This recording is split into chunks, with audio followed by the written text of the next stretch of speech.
네, 안녕하세요. 생명과학 김호연입니다. 자, 오늘은 두 번째 온라인 시간입니다. 네, 지난 시간에는 개체군에 대해서 말씀을 드렸고, 개체군의 생장곡선, 생존곡선, 그리고 개체군 내 상호작용, 그리고 주기적인 변동들, 그래프들이 많이 나와서 여러분들이 좀 정리를 하시는데 처음에는 어색한 부분이 될 수 있을 것 같습니다. 자, 오늘은 군집에 대한 이야기입니다. 개체군들, 그러니까 여러 가지 종들이 하나의 지역에 모여서 군집을 형성을 하고 그 군집에서 일어나는 상호작용이라든지 또는 군집을 조사하는 방법, 천이 과정들에 대해서 말씀을 드리도록 하겠습니다. 자, 그럼 오늘 수업 시작하도록 할게요. 자, 생태학 두 번째 주제, 이제 군집에 대한 이야기를 이제 시작해 보도록 하겠습니다. 군집은 지난 시간에도 말씀드렸듯이 여러 종들이 한 지역에 모여있는 집합이라고 생각하시면 되고요. 이제 다른 표현으로 하면 개체군들의 집합이다, 이렇게 보시면 되겠습니다. 자, 군집의 특성 파트에서 제일 먼저 이야기되는 이야기는 이제 군집을 어떻게 조사하느냐라고 하는 겁니다.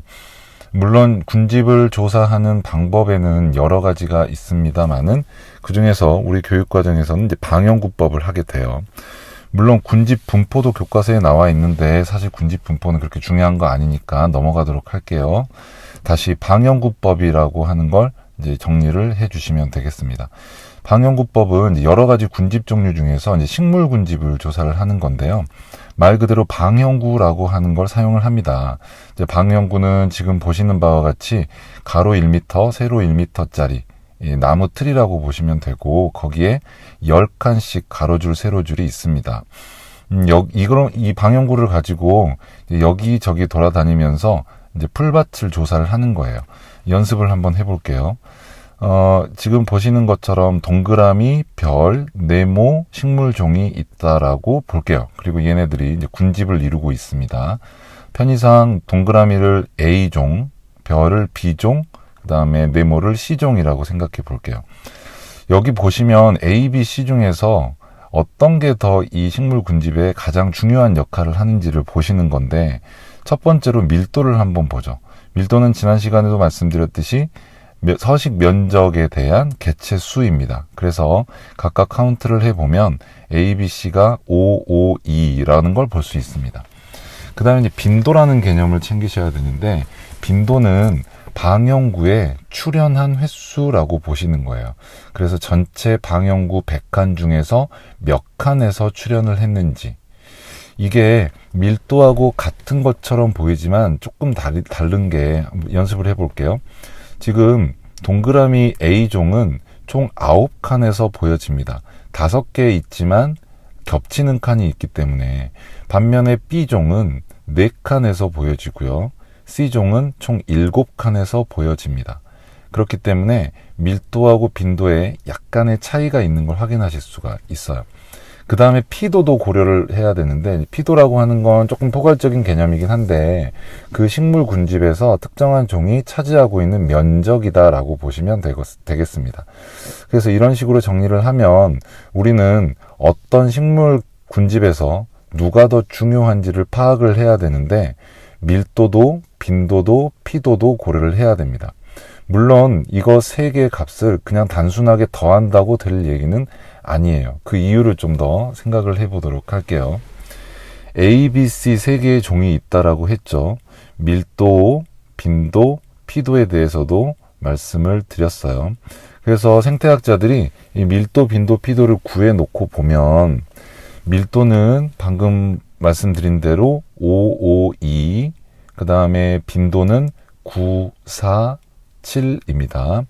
그 다음에 연습이니까 이제 피도도 한번 정리를 해볼게요. 피도를 예를 들어서 5, 그 다음에 3, 2라고 해봅시다.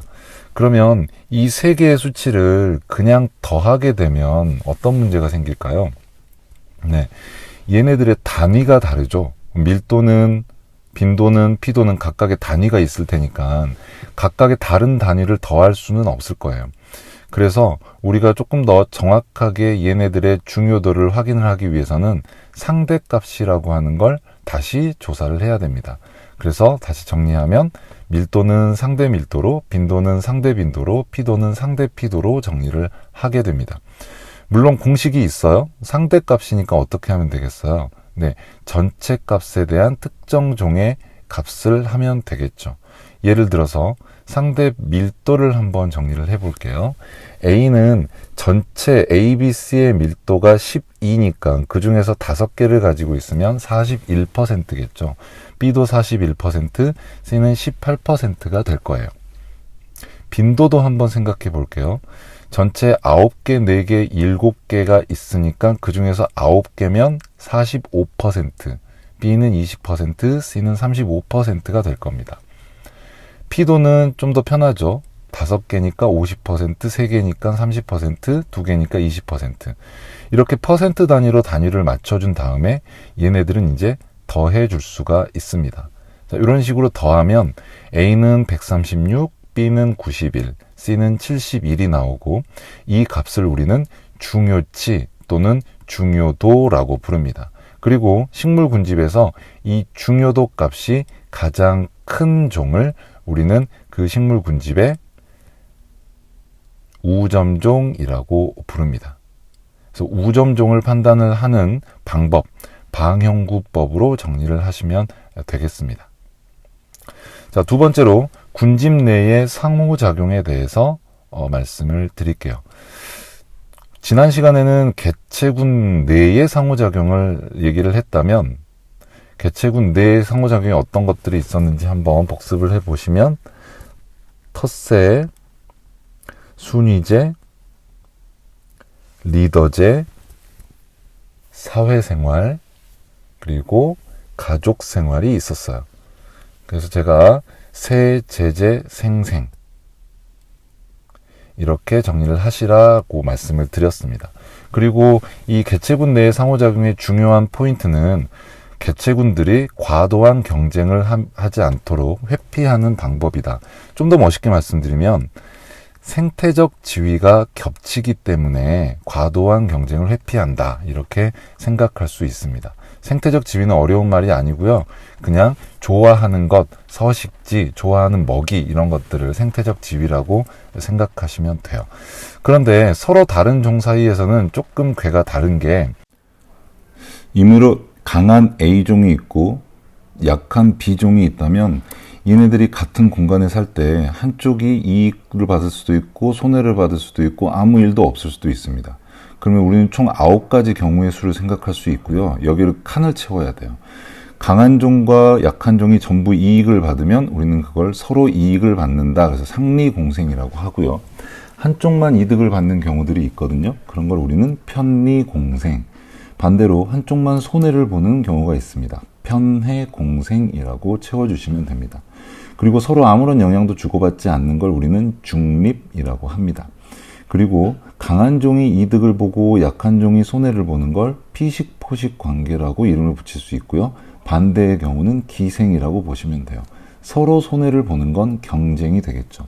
이 중에서 상리공생, 기생, 피식포식, 경쟁을 여러분들은 잘 정리를 해 주시면 되겠습니다.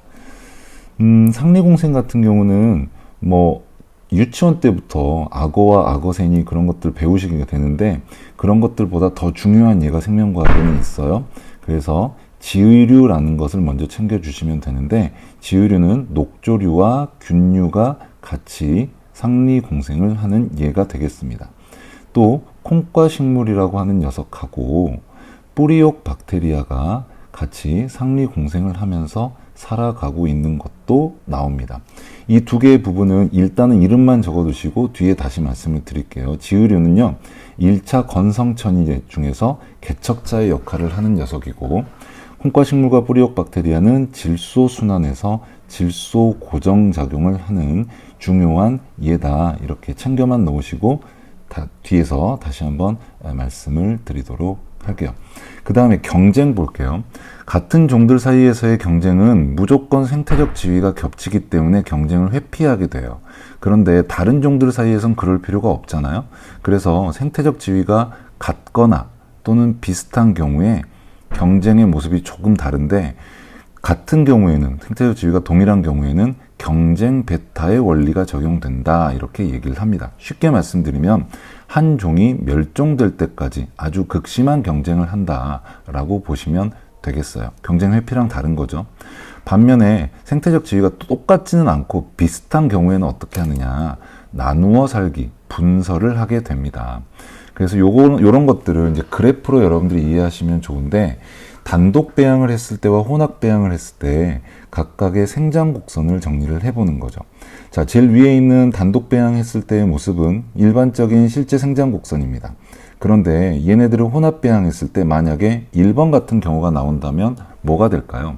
네, 둘 다 이익을 보는 관계니까 상리 공생의 예다 이렇게 보시면 되겠죠.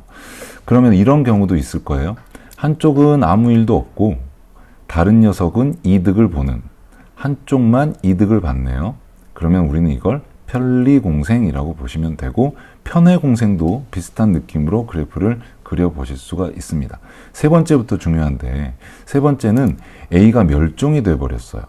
그리고 B가 다시 환경 수용 능력에 도달을 했습니다. 이런 경우는 어떤 모습으로 생각하시면 될까요? 한쪽이 멸종됐다 기억하시면서 경쟁 중에서 경쟁 베타의 원리가 적용됐다 이렇게 봐주시면 되겠습니다.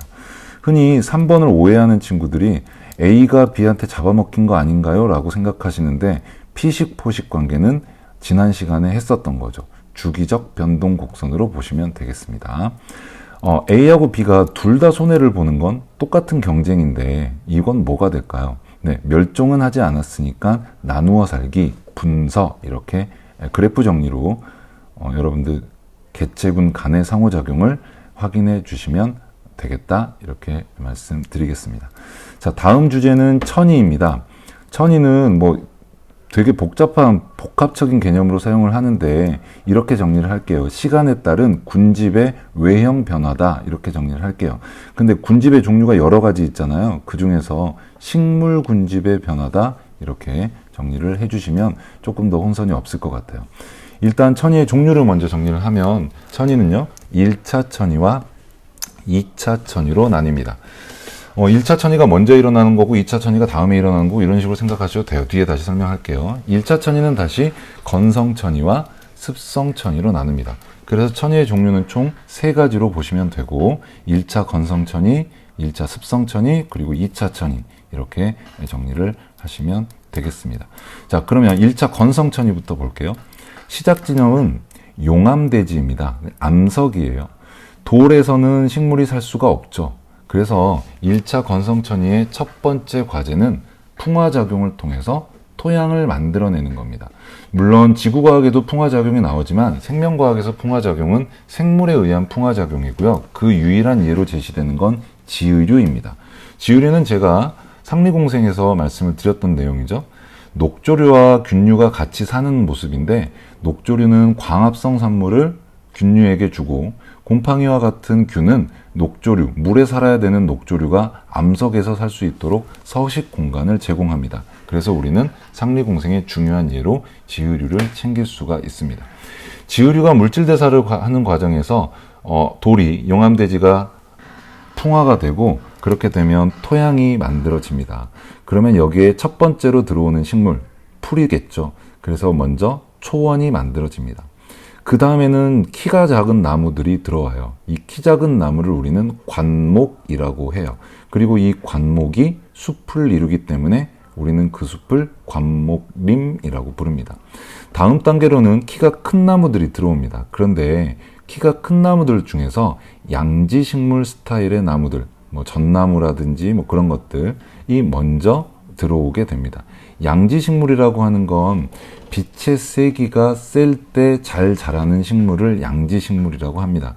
그리고 이 식물들이 숲을 이루면 우리는 그걸 양수림이라고 부릅니다. 관목림 다음 양수림 기억하세요. 자, 양수림이 만들어지고 나서 이제 그 다음 시간이 더 지나 볼게요. 양수림들이 성인이 돼 있고요. 그 다음에 어린 나무들이 밑에서 다음 세대를 준비하게 됩니다. 이 어린 나무들은 양지식물도 있을 테고 음지식물, 음수도 있을 거예요. 그러면 양지식물하고 음지식물, 양수하고 음수 중에 누가 더 빨리 자랄까요? 네, 음수가 훨씬 빨리 자랍니다. 그 이유는 숲을 이루고 있기 때문에 지표면에 도달하는 빛의 세기가 그렇게 세지 않아요. 그러니까 음수가 훨씬 더 생장 속도가 빠른, 더 유리한 생장을 할 수가 있다. 이렇게 되면 양수림은 시간이 지나서 양수와 음수가 같이 있는 호남림이 될 겁니다. 호남림 다음에 시간이 더 지나면 어떻게 될까요? 네, 이제 점점 음수들이 많아지게 되고 양수들은 수명을 다할 거예요. 따라서 음수림이 될 겁니다. 그리고 이 음수림 다음은 없어요. 그렇기 때문에 이렇게 천이 과정을 정리를 하면 돌, 지으류가 의해서 토양이 되고 초원, 관목림, 양수림, 호남림, 음수림까지 순서를 잡을 수가 있고, 음수림 다음은 없기 때문에 우리는 음수림을 극상을 이루었다, 클라이맥스가 되었다 라고 이야기를 합니다. 자, 이 내용이 1차 건성천이의 순서라고 보시면 되겠습니다. 반복하면서 좀 봐주셨으면 좋겠어요. 자, 두 번째로 1차 습성천이를 한번 이야기해 볼게요. 습성이니까 촉촉한 물을 생각하시면 되고요. 먼저 호수에서 시작을 한다라고 보세요. 처음에 호수가 만들어질 때는 그냥 맹물일 거예요. 그래서 우리가 이걸 빈영양호라고 부릅니다. 영양염류가 적다는 뜻이에요. 그런데 시간이 지나면서 육지에서 여러 가지 영양염류들이 들어올 테고요. 그러면 호수에는 영양염류가 풍부하게 될 겁니다. 우리는 그걸 부영양호라고 부릅니다. 그 다음에 시간이 더 많이 지나면 너무 많은 육지의 물질들이 들어오기 때문에 물이 걸쭉해질 거예요. 뭐 생각하시면 되냐면 습지를 생각하시면 됩니다. 그래서 이런 곳에서 이제 촉촉한 곳에서 사는 수생식물들이 들어오게 된다, 이렇게 보시면 되고, 자, 시간이 더 지나면 이곳은 토양이 될 거예요. 그럼 토양이 되면 이제 풀들이 들어올 수가 있겠죠. 초원이 만들어집니다. 그 다음은 관목림이 옵니다. 그 다음은 양수림이 됩니다. 그 다음은 호남림이 되고요. 그 다음은 음수림이 됩니다. 초원부터 음수림까지 과정은 1차 건성천이하고 똑같네요. 그렇습니다. 처음에 시작할 때만 다른 거고, 초원부터 과정은 1차 건성천이가 됐건 1차 습성천이가 됐건 동일하게 음수림을 향한, 극상을 향한 과정이 진행이 된다. 이렇게 정리할 수 있겠네요. 자, 그 다음에 세 번째 천입니다. 세 번째 천이는 2차 천이라고 합니다. 2차 천이는 1차 천이 과정이 진행이 되다가 어떤 특정한 이벤트가 생겨요. 산불, 산사태, 홍수, 이런 이벤트가 생기면 기존에 있던 식물 군집이 싹 다 죽어버리겠죠. 그 다음에 다시 시작하는 천이다 라고 보시면 되고, 다시 시작할 때도 마찬가지로 초원에서 관목림, 양수림, 호남림, 그리고 마지막 음수림의 과정을 거치게 됩니다. 역시 마찬가지로 시작하는 초원부터 음수림까지의 내용은 똑같다, 이렇게 정리할 수 있겠습니다. 2차 천이 과정이었습니다. 자, 이렇게 세 가지 천이를 말씀을 드렸어요. 조금 급하게 온 것 같으니까 다시 한번 좀 보도록 할게요. 천이의 종류에는 1차 건성, 1차 습성, 2차 천이가 있다. 1차 건성 천이는 용암대지에서 시작해서 초원, 관목림, 양수림, 호남림, 음수림으로 진행이 된다. 1차 습성 천이는 빈영양호에서 부영양호, 수생식물이 들어온 후에 초원, 관목, 양수, 혼합, 음수, 이렇게 진행이 된다. 2차 천이는 산사태와 이런 이벤트들에 의해서 진행이 되고 초원부터는 다른 천이들과 똑같다, 이렇게 정리를 할 수가 있겠습니다. 자, 문제로 많이 나오는 것들 정리를 다시 한번 해볼게요. 모든 천이 과정의 공통점 그리고 차이점을 정리를 하시면 되는데, 공통점은 말씀드렸듯이 토양 이후에 또는 초원이 들어온 이후부터는 극상까지 동일한 과정을 거친다, 이렇게 정리를 할 수가 있겠네요. 그러면 얘네들의 차이점은 이제 뭐가 될까요? 네, 아까 말씀드렸던 초반부가 차이점이 되겠죠. 그래서 다시 정리해보면 시작 지점이 어떤 애들은 용암대지에서 시작을 하고요. 어떤 애들은 빈영향호에서 시작을 하고요. 어떤 애들은 천이가 진행이 되다가 갑자기 산불이 일어납니다. 네, 그래서 이렇게 정리를 하나씩 시작 지점이 어떻게 다른지 각각의 천이 과정은 어디에서부터 논리 전개를 해야 되는지 확인을 하시면 되고요. 자, 두 번째 차이점은 개척자가 다르다는 겁니다. 개척자는 뭐 어려운 말이 아니고요. 처음에 들어온 생물이 뭐냐라고 하는 겁니다. 그럼 1차 건성천이는 지유류가 먼저 들어왔죠. 2차 습성천이는 수생식물부터 시작이 됐고요. 2차 천이는 초원, 풀부터 시작을 하는 천이 과정이다.